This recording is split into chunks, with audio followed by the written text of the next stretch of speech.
We acknowledge that we are on Treaty 6 territory, the gathering grounds of many diverse First Nations, Métis, and Inuit peoples whose footsteps have marked this land and whose presence continues to enrich our vibrant community. Hello and welcome back to Research Recasted, the Knowledge Mobilization podcast.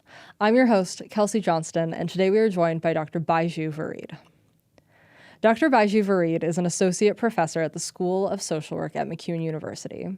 He has more than 25 years of experience in teaching social work practice in Canada and in India. Currently, Dr. Baiju serves as the director of the School of Social Work.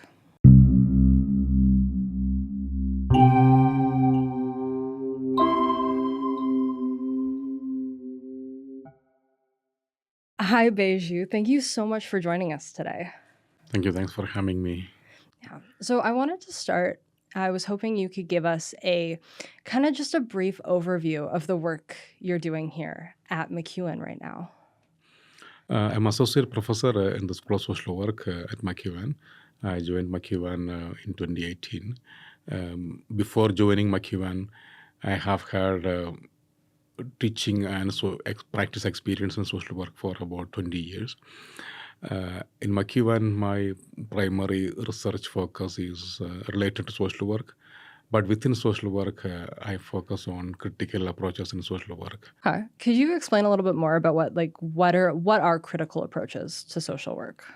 Yeah, critical approaches in social work incorporates feminist, anti-racist, anti-oppressive ways of looking into social work, applying critical theories in social work practice.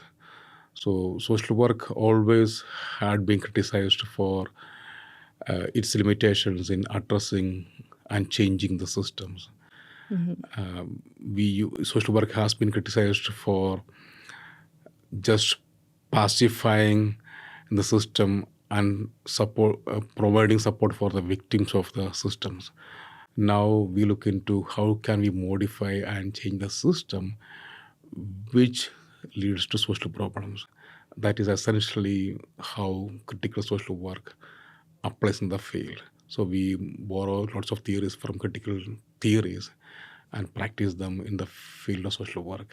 Okay, so you're basically looking at different ways in which you can actually make change and modify the systems in order to better Exactly, yeah. Everything for people. Yeah. That's really cool. So I know a lot of your research has to do with immigration, and it really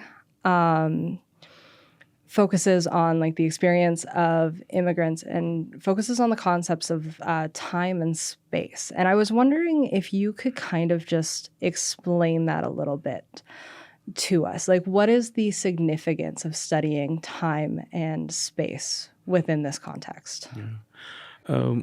The context of time and space and even other some related concepts like name are all have significant differences between the dominant Euro-American culture and the cultures from Asia, Africa, and other countries. Say, for example, the concept of time, we always talk about punctuality. And I usually say punctuality is basically a privilege, especially in Euro-American context, because punctuality developed after industrialization. So people in Europe and America have undergone industrialized culture for about 5 or 6 generations. So in the predominantly agrarian societies, concept of time is related to weather and seasons. So people go to the fields not at 6 o'clock, but when it is morning. It is based upon seasons. So the concept of time is determined by seasons, weather, cultivation, farming, harvesting times. It is quite different from somebody who is working in a industrialized setting where they go to factory at 8 and leave the factory at 5. So that 8 to 5 is not how it works in predominantly agrarian societies. So people always say, in typical Indian communities, if you call for a meeting at 5 o'clock, people show up at 6 o'clock. Whereas in typical Euro-American context, if it is at 5 o'clock, people don't show up at 5 o'clock. So it is not because people do not want to come at 5 o'clock, but their understanding of time is much, much different. So I usually say, from my family, I was born and raised in India. My father was a farmer. My mother was a housewife who was supporting the farming. So in my family, perhaps I'm the first person to live in a North American context where punctuality is followed, whereas in my family, it is still that agricultural-oriented concept of time. And there is lots of value in understanding these time, space, name concepts when we learn about immigrant culture. So, say for example, in social work, social workers work with lots of people from uh, diverse communities with who have been living in primarily agrarian societies. So if a client has an appointment at 10 o'clock and if they don't show up 10 o'clock, it does not always mean that the client is not interested in respecting the time of the worker. It is how they are. Like their concept of time is much different from the concept of time of the worker who goes by very strict timing concept of North America. Well, other person who has been here in North America, say for 1 year or 2 years, still follows the concept of time from their previous country, which is predominantly based not upon industrialization but on agrarian practices. That's so interesting. I would have never have thought time playing such like a big cultural, like being such a big cultural factor between different like cultures, like you said, like agricultural based cultures. Yeah, it's such an interesting, and I really liked what you said about punctuality being a privilege. Like I had never thought about it like that. Yeah, that is one thing I have when I made a few presentations in a national international conference. One in last year in Panama International Social Work Conference, the year before in Toronto in Canadian Social Work Association's conference. So I was trying to make this point very clear. Like when you see that a person from North American context comes on time and they, okay, I'm punctual. It is not because something that that person has individually attained, because it has been bestowed upon them through generations of living in an industrial society. Yeah. Whereas other person from other parts of the world does not have that privilege of living in an industrial society where it has got very, very, very strict time concepts. And that industrialization time concept also relates into understanding of social work. So I have taught social work in India for about 15 years now, taught in Canada for 15 years, 12 years now.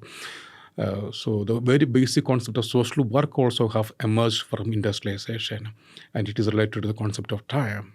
So in many rural primitive communities, or including indigenous communities, there isn't a need of a trained social worker, because the community living context, there is people to serve to the needs of everyone. You don't Yeah. need a professional for that. And so people are available every time. They don't go to a factory from 8 to 5, whereas they go for the farming. They do it collectively. They do everything as a family, and it could be extended families. In Indian case, it is joint families. So there are resources within the family or within the community to cater to the needs of the people. Whereas in industrial society, people go to factories or production from 8 to 5. So there is a member in the family who feels sad or who is depressed, and there is nobody to talk to. And that is another way to look into the emergence of social work, not just social work, but the emergence of all the helping professions. So maybe like 500 years back, we did not have any of these professions because professions emerged out of the needs of society, and the needs arose as a result of the changes in societies brought by industrialization. Wow. Okay, so that actually kind of leads me into the next thing that I wanted to talk about, this idea that all of these, like, not time based, like the industrial time based, like they need social workers. I'm curious, like, how does this like concept of multiculturalism and immigration intersect with the social work? And especially the critical approaches to social work that you're researching. Like, how do those two connect? Yeah, we are actually editing a book on critical multicultural social work in Canada with two of my colleagues, Dr. Helen Gattari from MacEwan University and Dr. Paul Adeje from Emory University. So what we look into, that book has two volumes, one on theoretical foundations, the other one is on practical realities of social work practice. So basically, we look into the various application of various theories like anti-racist approach, anti-oppressive approaches, feminist approaches, and how they contribute into understanding social work, structural approaches, and how social work can make changes in structure. And the practice realities, we look into how these approaches can be implemented while working with diverse communities in Canada. Say, for example, immigrant women. How do we look into the work? How do social workers work with immigrant women? Uh, and when we look into the critical approaches, we do not look at the problems they face, but we look into the root causes. It is connected to their cultural context. So, understanding of the gender perspectives and how that is understood from a Euro-American perspective, and what we need to change that understanding of gender. And another big thing is like how patriarchal understanding and practices from different countries in the world gets changed when they come to Canada. The education is one, like there is always challenges with the recognition of the international qualifications for people coming to Canada. So we see lots of international immigrants are working at low profile, low paid jobs, not because of they're not educated, but their education is not sufficiently accredited here. So we look into the root issues of it and how a change in the system can facilitate for better quality employment, which also helps in providing sufficient number of human resources and experienced professional in various fields in Canada. So that is how it is reflected in social work practice. Yeah, okay. So, I mean, there's no doubt about the fact that social work is important, especially when we're dealing with people who are coming to a society and a culture that they may not know a whole ton about. But I'm curious, what got you into social work in the first place? Like, where did this all start for you? Well, that's an interesting question. That reminds me of my interview for the MSW admission back in India 30 years back. The chair of the program asked me, why do you want to join for social work? Then I said, okay, I want to help people. Then who are your favorite social workers? Then I said, Mother Teresa, Gandhi. And then she asked me, do they have MSW social work education? No. Then why do you want to go for social work education? You could be a social worker with that education. And that was an eye-opening answer for me, a kind of challenge for me. I was thinking about that. Then I realized, of course, I need to be a social worker, but I need professional knowledge which will equip me to solve the problem than from a layman. A layman can, of course, solve issues. I usually ask my students in the classes, when you have a problem in your life, where do you go to? Do you go to social worker? No, you go to and talk to your mom or your friends, isn't it? But there is a level where your immediate family members or friends cannot solve your issues. That is when you go to the next level where you need the support of social worker who are educated, trained. Yeah, so that is, and when I joined program, I realized that I had the spark for social work, so I continued with my social work. So one of the areas I have worked is also gender related. Back in India, I was a consultant for several non-profit agencies for working on gender.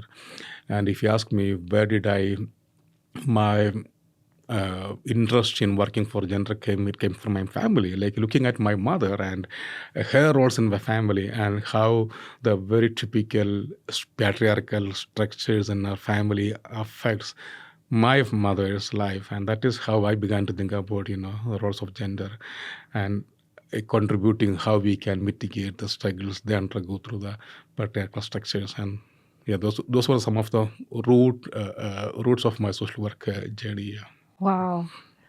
Very eye-opening questions from your the person asking you about like why do you want to do this? Yeah. Like no, that's really cool. Thank you for sharing that little story with us. Similarly, I ask one of the questions to my students, like perhaps I have been teaching social work for 25 years now. And I ask students, who is the best social worker you have seen? And some of them may have never been with a social worker. And it is your mother, So when you have an issue, and you learn from the everyday life of people. And look at how a mother listens to a kindergarten kid when they come back from school. And that is how you learn about active listening. Look at the face of the mother, how curious she is, what questions they ask. Look at their eye contact. That is exactly you learn in social work. The only difference is that when you work in social work, you develop that professional identity where you consciously and deliberately uses these skills in the social practice. Oh, that's interesting. Like looking up to your mom as kind of your first introduction into social work. These are things I don't think a lot of people realize or recognize in their everyday life. And I think it just reinforces how important it is to have those figures. And especially if you can't find that within the family, a place to go outside of that where people who are there to help and are trained to help can help you. Yeah. Yeah. So with all that being said, and you've mentioned multiple times, you've been doing this for a very long time. Have you seen your work being implemented in any sort of meaningful way here, in Edmonton? One of the research projects that I was part of was All Together Against the Racism, which was the principal investigator was a faculty from social department, Dr. Lunley. And the project was to develop resources for people who faced racism in Edmonton area. So how do you respond to racist events in them? So that was the question. And we developed a brochure, and that has been translated to 60 languages. 60? No, 16. 16. Sorry, okay, 16. That's still quite a few languages. Yeah, 16 languages, which are spoken by majority of people in Edmonton, and they have been distributed in various social service and immigrant support agencies in Edmonton. That is one thing. Second, back in India, I was, as I said, I have developed policy manuals for gender and development for various organizations, which have actually helped in the non-profit agencies to devise various programs and projects for gender and development. Third thing was another area of my research was community engagement. So my PhD was in how non-profit agencies include various stakeholders in their decision-making process. And I have done few workshops in Canada, and I have published one book on that. So those also have indirectly benefited in the inclusive practices in various social development projects. Wow. Okay. And you've brought a couple of, I'm just going to take one to show the All Together Against Racism. Okay. Yeah, these are in other languages. Yeah, and where can you find these brochures? Where are they? They have been distributed in various immigrant support agencies throughout Edmonton. Okay. Wow. Okay. So I want to end our conversation just by asking the question, why now? What makes your research in social work relevant in today's world? It is very significant that Canada is undergoing a tremendous change in its population, society, values, norms, cultures through the immigration, especially the recent immigration. Mm-hmm. In Alberta, we are seeing the growth of diverse communities in recent years. So the research is focusing upon how do we understand the cultural backgrounds, the lived experiences, the differences in the life approaches of people. And that helps us to be empathetic. That helps us to be mutually accepting and respecting. Many of the actions people do are not intentional, though it may appear to be bothering or disturbing other people, but they are not intentional. There is a reason behind it, and that reason is linked into the historical context of individual's life. It is not just one person, it is historical context. As I referred to concept of time, the punctuality that Euro-American people enjoy is a result of various generations of living through a timely conduct, like everyday life that was very punctual, whereas somebody from a different country may have come here and is trying to learn to be punctual because it was much different for them. This is not an excuse, but that is an understanding to be more empathetic and understandable to the context and the behavior of people. So it is just about that. And one of the research I am proposing for next year is about the change in name for people.